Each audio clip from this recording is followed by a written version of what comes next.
بسم اللہ الرحمن الرحیم۔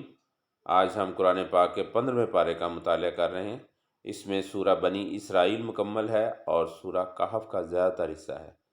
تو سورہ بنی اسرائیل میں 4 مضامین ہیں، جس میں سب سے پہلے واقعہ معراج ہے۔ معراج جسمانی ہوئی، جاگنے کی حالت میں ہوئی۔ ہمارے آقا صلی اللہ علیہ وآلہ وسلم کو رات کے وقت مسجد حرام سے مسجد اقصیٰ تک اور پھر وہاں سے آسمانوں پر لے جایا گیا۔ بنی اسرائیل کا فتنہ و فساد۔ بنی اسرائیل کو پہلے بتا دیا گیا تھا کہ تم لوگ 2 مرتبہ زمین میں فساد مچاؤ گے۔ چنانچہ ایک دفعہ حضرت شعیب علیہ السلام کو ایذا پہنچائی تو بخت نصر کو ان پر مسلط کر دیا گیا، اور دوسری بات زکریا علیہ السلام اور یحییٰ علیہ السلام کو شہید کیا تو بابل کا بادشاہ ان پر مسلط ہو گیا۔ اسلامی آداب و اخلاق جو ہیں اس میں آیات نمبر 23 سے 39 تک ہیں۔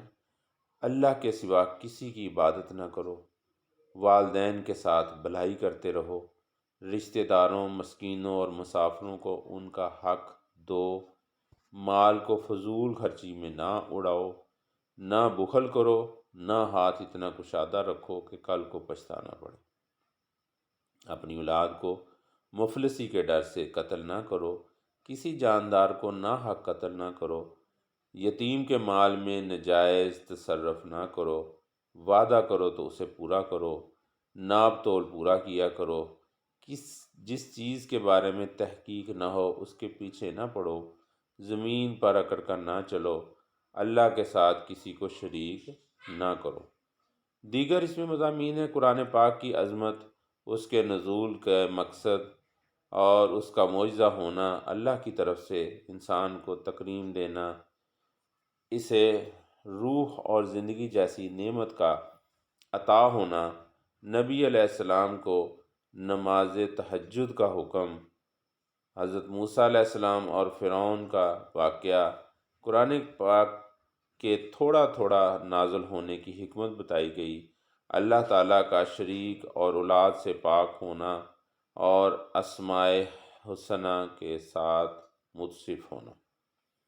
پھر اس کے بعد سورہ کہف کے جو واقعات ہیں جس میں اصحاب کہف ہیں، یہ وہ چند صاحب ایمان نوجوان تھے جنہیں دقیانوس بادشاہ بت پرستی پر مجبور کرتا تھا۔ وہ ہر ایسے شخص کو قتل کر دیتا جو اس کی شرکیہ دعوت کو قبول نہیں کرتا تھا۔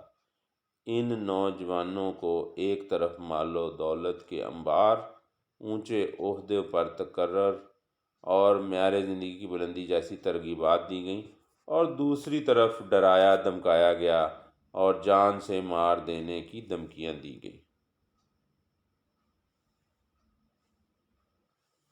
ان نوجوانوں نے ایمان کی حفاظت کو ہر چیز پر مقدم جانا اور اسے بچانے کی خاطر نکل کھڑے ہوئے۔